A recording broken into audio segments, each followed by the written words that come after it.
Have you ever had one of those days?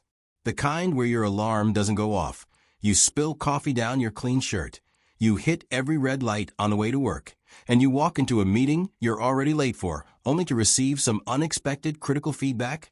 That feeling, that hot, prickly sensation of frustration, anger, or even despair that starts in your stomach and crawls up into your chest. It feels like the universe has conspired against you, that the world is a series of unfortunate events, and you are its primary victim. We've all been there. We've all felt trapped by our circumstances, chained to our immediate, gut-level reactions. But what if I told you that this feeling, this sense of being a victim to your day, is not a mandatory experience? What if I told you there is a skill, a trainable, powerful, and life-altering skill, that allows you to step outside of that knee-jerk reaction and choose a different reality? A skill that can transform a moment of crisis into a moment of clarity, an obstacle into an opportunity, and a moment of anger into a moment of understanding. This is the skill of the instant perspective shift. And learning to master it is like being handed the keys to your own mind. It's the closest thing we have to a real-life superpower. Before we dive into the deep, transformative waters of this topic, if you find value in exploring the mechanics of the human mind and unlocking your own potential, please take a moment right now. Go ahead and click that like button. Share this with someone who might need to hear it today. And most importantly, subscribe to the channel and hit the notification bell. By doing so, you're not just supporting our work. You're joining a community of individuals committed to living more conscious, deliberate, and empowered lives. Thank you. Now let's begin our journey. To understand how to shift our perspective, we first need to understand why our perspective gets so rigidly stuck in the first place. Why do negative events have such a powerful, magnetic pull on our attention and our emotions? The answer isn't a personal failing. It's a feature of our evolutionary biology and psychology. Our brains are not designed, by default, for happiness or nuanced perspective. They are designed for survival. Imagine our ancestors on the savannah thousands of years ago. Which individual was more likely to survive and pass on their genes? The one who stopped to admire the beautiful sunset, or the one who was constantly scanning the horizon for the rustle in the grass that might be a predator? The answer is obvious. The brain that was hypervigilant to threats, the one that remembered the location of the poisonous berries far more vividly than the sweet ones, was the brain that kept its owner alive. This legacy lives on inside our modern skulls as something psychologists call the negativity bias. Our brains are like Velcro for negative experiences and Teflon for positive ones. A single criticism can outweigh a dozen compliments. The memory of one failure can haunt us for years, while the memory of 100 small successes fades quickly. This isn't pessimism. It's a survival mechanism that is now often maladaptive in our relatively safe modern world. Your brain is still scanning for saber-toothed tigers, but it's finding them in your boss's email tone, a passive-aggressive comment from a family member, or the traffic jam making you late. At the core of this immediate emotional reaction is a small almond-shaped structure deep in our brain called the amygdala. The amygdala is our emotional sentinel, our smoke detector. When it perceives a threat, whether it's a real physical danger or a perceived social or emotional threat, it triggers the fight, flight, or freeze response. It floods our system with adrenaline and cortisol, the stress hormones. Our heart rate increases, our breathing becomes shallow, our muscles tense, and blood is diverted from our prefrontal cortex, the rational, thinking part of our brain, to our limbs, preparing us to fight or run. This is what's happening when you receive that critical feedback and your face gets hot, your mind goes blank, and all you can feel is a surge of defensive anger. Your amygdala has hijacked your brain. In that moment, you are not a rational being capable of nuanced perspective. You are a survival machine reacting to a perceived threat.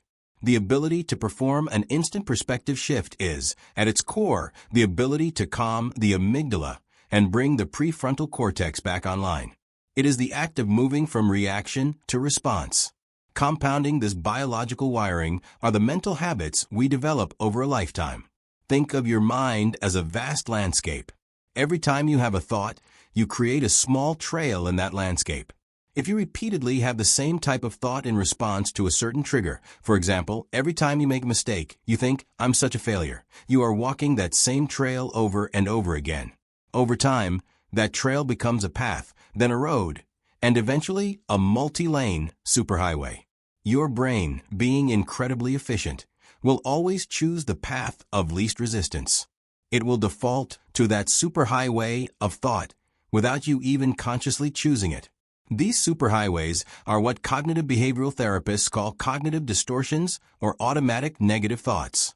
They are faulty or irrational patterns of thinking that convince us of a reality that isn't true, and they are the bedrock of a fixed, negative perspective. One of the most common is catastrophizing, where you make a small error on a report, and your mind immediately leaps to the worst possible conclusion. I'm going to get fired. I'll lose my house. My life will be ruined. You take a minor event and blow it up into a life-ending catastrophe. Another pervasive pattern is what's known as black and white or all-or-nothing thinking. This is where you see things in absolute terms, with no middle ground. If your performance isn't perfect, you see it as a total failure. You're either a success or a loser, a genius or an idiot. This often leads to another trap, mind reading. You assume you know what other people are thinking, usually about you, and it's always negative. My boss looked at me funny during that meeting. She must think my idea was stupid. You project your own insecurities onto others and treat those projections as fact. Perhaps the most self-destructive of these is labeling, an extreme form of black and white thinking. Instead of saying, I made a mistake, you label your very being. I am a mistake. I am an idiot. I am a failure. You equate a single action with your entire identity. Finally, there is overgeneralization, where you take one isolated negative event and turn it into a never-ending pattern of defeat. You go on one bad date and conclude, I'll always be alone. The words always and never are the hallmarks of this particular distortion. These distortions, fueled by our negativity bias and triggered by our amygdala, create the prison of perspective. They form a self-reinforcing loop. An event happens, the amygdala fires, a cognitive distortion kicks in, which fuels the negative emotion, which in turn reinforces the validity of the distorted thought. We become stuck, convinced that our narrow, painful, and often inaccurate view of the situation is the only objective reality. The first step in breaking free is simply recognizing this internal machinery. It's not about blaming your brain. It's about understanding it. When you feel that surge of negativity, you can learn to say, there's my amygdala doing its job. There's my old catastrophizing highway. Interesting. This simple act of noticing, of separating yourself from a mechanism, is the first glimmer of light. It's the space between the stimulus and the response where the power of perspective shifting is born. If our default wiring is the problem, then what is the solution? The solution isn't to fight our brains or to pretend negative emotions don't exist. The solution is to build a new mental architecture on top of that primal foundation. This architecture is supported by pillars of wisdom that have been refined for millennia by philosophers, psychologists, and spiritual thinkers.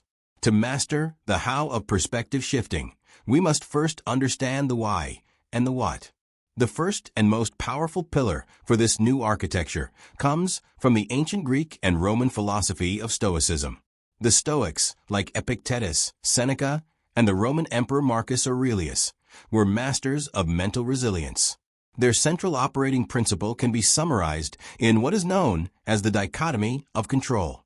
Epictetus stated it most clearly when he explained that some things are within our power, while others are not. Within our power are our own opinions, motivations, desires, aversions. In a word, whatever is of our own doing. Not within our power are our body, our property, our reputation, our office. In a word, whatever is not of our own doing.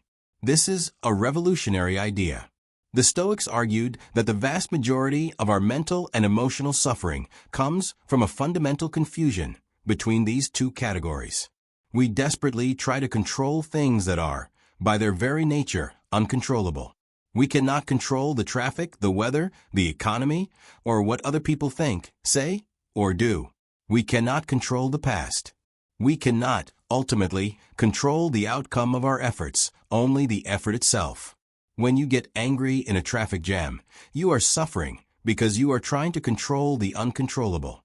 When you are consumed with anxiety about whether someone likes you, you are suffering because you are trying to control their opinion, which is external to you. The instant perspective shift from a Stoic viewpoint is the rapid, conscious act of refocusing your energy and attention only on what is within your control. You cannot control the critical feedback your boss gave you. That is external. But you can control how you interpret that feedback, whether you see it as a personal attack or as data for improvement. You cannot control that your flight was canceled. That is external. But you can control your response, choosing to see it as an opportunity to read a book or practice patience instead of raging. This isn't about apathy. It's about strategic action, focused where it matters, on our own thoughts, judgments, and responses. While Stoicism gives us the what to focus on, the practice of mindfulness gives us the space in which to do it. The psychiatrist and Holocaust survivor Viktor Frankl articulated this perfectly in his book, Man's Search for Meaning. He wrote, "Between stimulus and response there is a space. In that space is our power to choose our response. In our response lies our growth and our freedom." This space is the key. For most of us, living on autopilot, that space is infinitesimally small. The stimulus, like a critical comment, and the response, like a surge of anger, feel like a single, fused event. Mindfulness is the practice of prying that space open. It's the practice of paying attention, on purpose, in the present moment, without judgment. When you practice mindfulness, you are training your brain to observe your thoughts and feelings without immediately becoming them.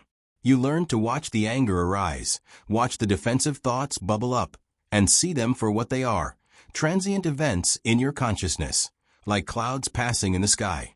They are not you. When you can observe your anger without being consumed by it, you have opened the Frankl gap.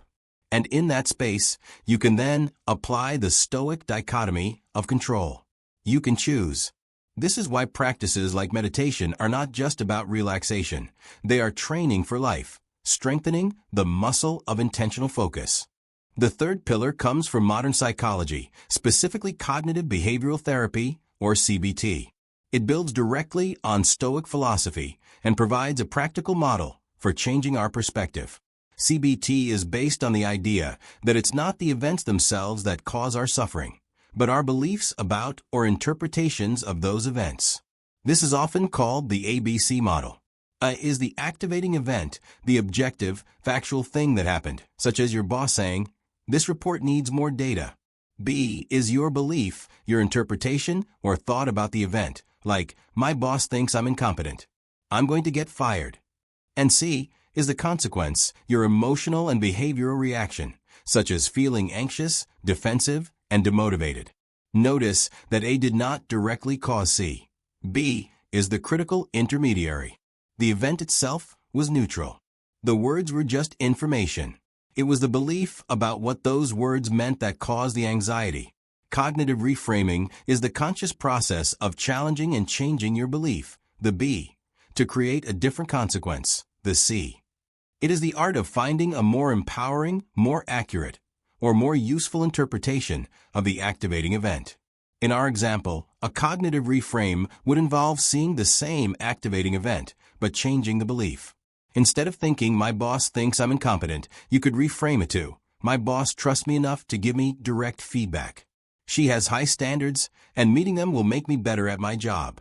This is an opportunity to show I can take feedback and improve. The event didn't change, but by changing the story you told yourself about it, you change your entire emotional and behavioral reality.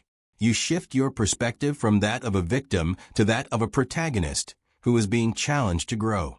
These three pillars, the Stoic dichotomy of control, the mindfulness gap, and the cognitive reframe, form the theoretical foundation for the instant perspective shift. Knowing the philosophy is one thing. Applying it when your heart is pounding and your mind is racing is another entirely. This is where we need a toolkit of simple, memorable, and powerful techniques that you can deploy in real time. Think of these as your mental Swiss Army knife. The first and perhaps most profound technique is the zoom out method, which cultivates a cosmic perspective. It's designed for moments when a problem feels all-consuming, when it fills your entire mental landscape. The process is one of intentional and dramatic withdrawal of your viewpoint, like a camera pulling back. You begin with the problem itself, the spilled coffee, the argument, the stressful email. See it clearly. Then zoom out to your immediate location, seeing yourself in the room, then the building. Continue pulling back to see your city, with all its millions of people, each with their own dramas and worries. Your problem begins to shrink. Zoom out further to your country, your continent, and then to the planet Earth, a beautiful, swirling blue marble hanging in the blackness of space. From this vantage point, your problem is utterly invisible. Go even further, seeing Earth as a tiny companion to the Sun, our solar system, as a single point of light among the 100 billion stars of the Milky Way, and our galaxy as one of hundreds of billions in the known universe. This exercise, done in just 30 seconds, is a powerful antidote to catastrophizing. It doesn't deny your problem's reality, but it places it in its proper, infinitesimal context, draining it of its catastrophic power and allowing you to address it calmly. While the cosmic perspective is powerful for big-picture problems, another tool is perfect for immediate emotional heat. This is the time traveler method, often known as the October 10th 10 rule. Our brains are terrible at forecasting our future emotional states. In the heat of the moment, a negative feeling feels permanent. This method systematically breaks that illusion by asking 3 simple questions about the stressful event. How will I feel about this in 10 minutes? How will I feel about this in 10 months? And how will I feel about this in 10 years? Let's imagine you've just been insulted. In 10 minutes, you'll likely still feel angry and hurt. In 10 months, however, it's highly unlikely you'll still be actively angry about it. The memory will have faded, its emotional charge gone. In 10 years, the event will almost certainly be a completely insignificant and forgotten moment. This exercise forces your rational, long-term brain to override the amygdala's short-term, hysterical reaction. It shows you with clarity that your current emotional storm is temporary, helping you make decisions based on your long-term values, not a fleeting feeling. Moving from the internal to the interpersonal, we find our next technique, the role reversal method or the empathy shift. This is specifically for conflicts or misunderstandings. In a conflict, we are the heroes of our own story, and the other person is the villain. This perspective prevents resolution. To shift it, you deliberately try to step into the other person's shoes and construct the most charitable, plausible version of their story.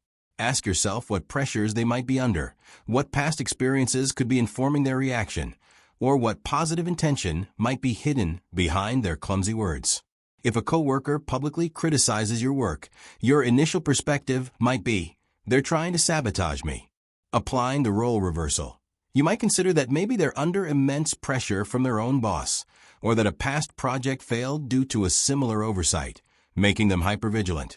Their intention might have been to ensure quality, not to attack you personally. This doesn't mean you excuse bad behavior, but it transforms the other person from a 2-dimensional villain into a 3-dimensional human. It shifts your emotion from anger to curiosity, making a constructive conversation possible. A classic for a reason. The 4th tool is the gratitude lens method. Our negativity bias causes us to scan the world for what's wrong. The gratitude lens is the conscious act of flipping that switch to intentionally scan for what's right. In any given situation, especially a negative one, you deliberately pause and ask, what can I be grateful for in this moment? You must be specific. If you're stuck in a massive traffic jam, instead of seeing a nightmare, you can shift to gratitude. I'm grateful I have a car to be stuck in. I'm grateful for the podcast I can listen to.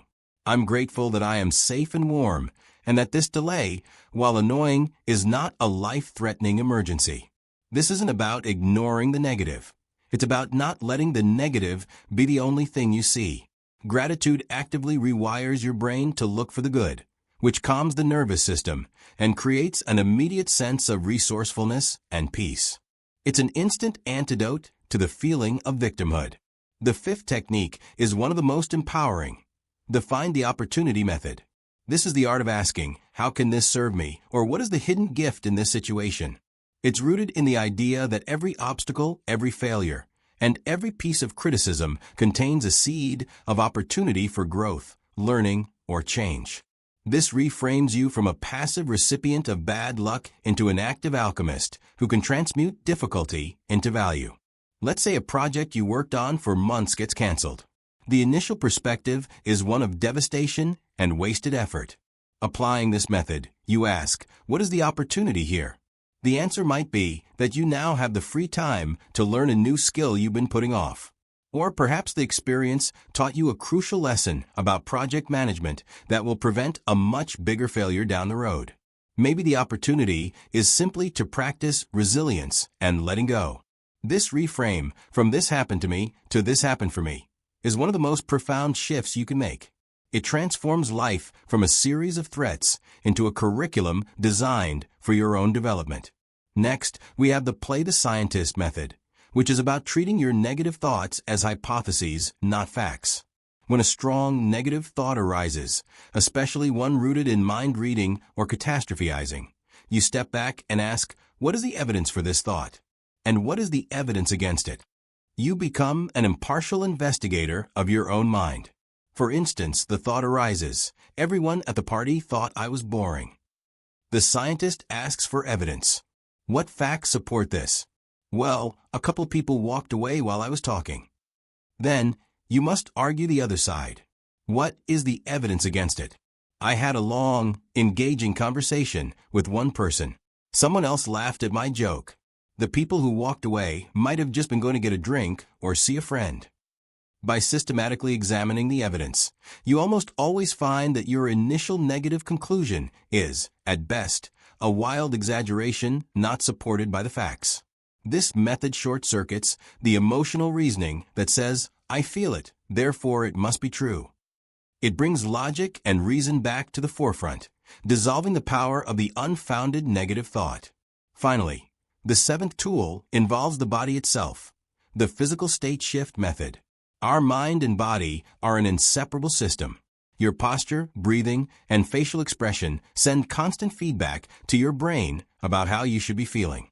It's very difficult to feel powerful and optimistic when you are slumped over, taking shallow breaths and frowning. Conversely, it's hard to stay in a pit of despair when you are standing tall, breathing deeply, and smiling. This technique is an upward spiral you can trigger intentionally. When you feel caught in a negative loop, you take immediate physical action. Stand up straight, pull your shoulders back, and lift your chin. Take 3 slow, deep belly breaths, making your exhale longer than your inhale to activate your parasympathetic nervous system, your body's rest and digest mode. And then, even if it feels ridiculous, force a smile or even a full laugh. The physical act of smiling releases endorphins and serotonin. By changing your physiology, you send a powerful signal to your brain that the state of emergency is over, creating the mental space needed for the other cognitive shifts to take hold. It is often the fastest way to break the grip of an intense, immediate negative emotion. Having this toolkit of techniques is like owning a set of high-quality chisels. But owning the chisels does not make one a sculptor. The final crucial stage is about integration and mastery, the process of turning these conscious, effortful techniques into an unconscious, automatic skill. This is how you move from doing perspective shifts to being a person with a flexible, resilient, and empowered perspective. The journey to mastery begins with a simple rule: start small. Don't wait for a major life crisis to try out your new tools. Practice on the minor annoyances of daily life, the pebble in your shoe moments. Use the October 10th 10 rule when you're frustrated by a slow internet connection. Use the gratitude lens when you're stuck in a long line at the grocery store. Use the role reversal method when a family member says something slightly irritating. These small, low-stakes events are your training ground. Each time you successfully shift your perspective on a minor issue, you are performing a mental repetition, a rep. Just like lifting weights in a gym builds physical muscle, these mental reps build neural pathways. You are literally rewiring your brain. This is the principle of neuroplasticity in action. Your brain's ability to reorganize itself by forming new neural connections. With enough repetition, the new empowered perspective path becomes wider and smoother, while the old, automatic negative thought highway begins to grow over with disuse. An essential part of this practice is self-compassion. You will not succeed every time. There will be days when your amygdala hijacks you completely, when you get swept away by anger or despair, and you only remember these techniques hours later. This is not failure. It is data. The moment you realize you were hooked is, in itself, a moment of victory. It's a moment of mindfulness. The goal isn't perfection, it's progress. Instead of berating yourself, apply a perspective shift to the process itself. Use the find the opportunity method. This experience of getting hooked showed me how powerful my old habit is. What can I learn from this? Maybe next time I can catch it a little sooner. Treat yourself with the same kindness and encouragement you would offer a friend who is learning a difficult new skill. This self-compassion is the fuel that will keep you going on the long road to mastery. As you become more adept with individual techniques, you can begin to stack them. You can use them in combination for a more profound effect. Imagine that critical feedback from your boss again. In the moment, you can start with a physical state shift. Take a deep breath to calm your racing heart. This opens the Frankl gap. In that space, you can apply the Stoic dichotomy of control, reminding yourself that their words are external, but your response is internal. Then, you can use the role reversal method to consider their perspective, followed by the find the opportunity method to see the feedback as a gift for your growth. By layering these tools, you create a robust, multifaceted defense against a fixed negative perspective. The ultimate goal of this entire process is to change your fundamental relationship with your own mind. Initially, you see your thoughts and emotions as I am angry. I am a failure. Through practice, you begin to see them as transient events that happen within you. I am experiencing the sensation of anger. I am having the thought that I am a failure.